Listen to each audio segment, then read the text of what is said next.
Hey, good morning, everybody. Lee Brower here. Welcome to this week's edition of Meaningful Monday.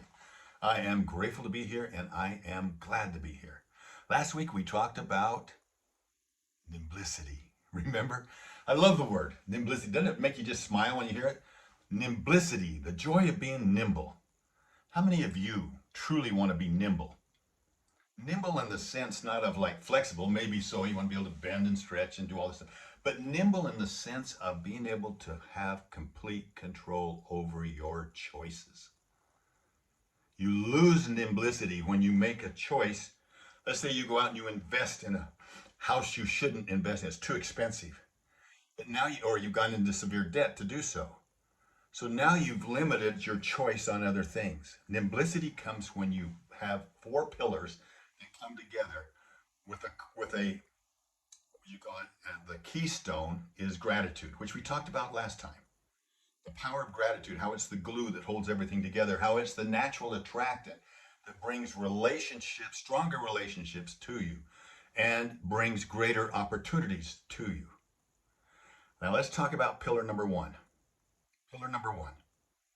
I think it was Simon Sinek that said, great leaders are those who are able to communicate their vision in a way that inspires others to act. Okay? So a vision is not a destination. It's not an island. A vision is someplace that continues to build and expand and inspire those that are heading towards that vision. And as they move towards it and they develop themselves and they have future experiences and things happen, then that vision just keeps getting stronger. And so they're constantly in motion. So remember, vision inspires. And if it does not include others, if you do not have others in your inspiring vision, it is not a true meaningful vision. You will not be able to engage others with it.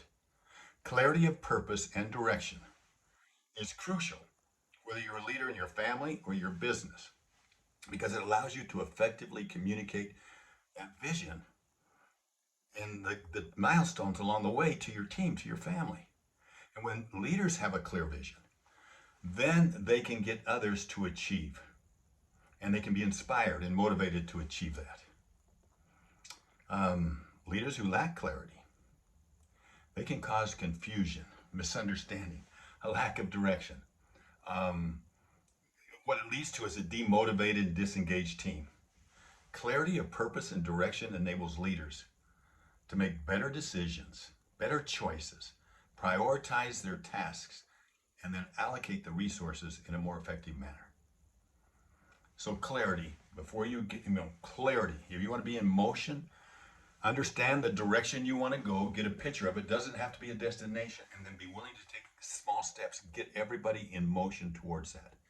Developing clarity by doing the hard work needed to know yourself. Know yourself well. What are those things that you value more than money? Family, right? Hell, you wouldn't trade your family for more money.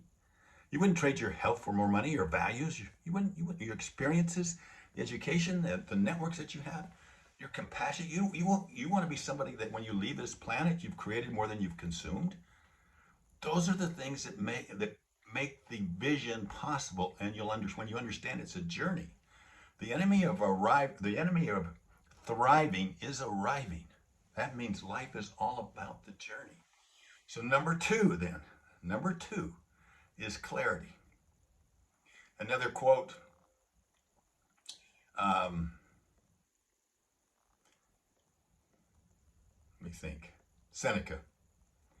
If one does not know to which port one is sailing, no wind is favorable. No wind is favorable. Jack Welch said, good business leaders create a vision. They articulate the vision. They passionately own the vision. And they relentlessly drive it to completion. Now, I believe that that's a milestone. You want a vision that kind of exceeds that and goes beyond it. So this week, focusing on what are those things that you value most in your life. And if your future vision does not include others, it's not a true vision.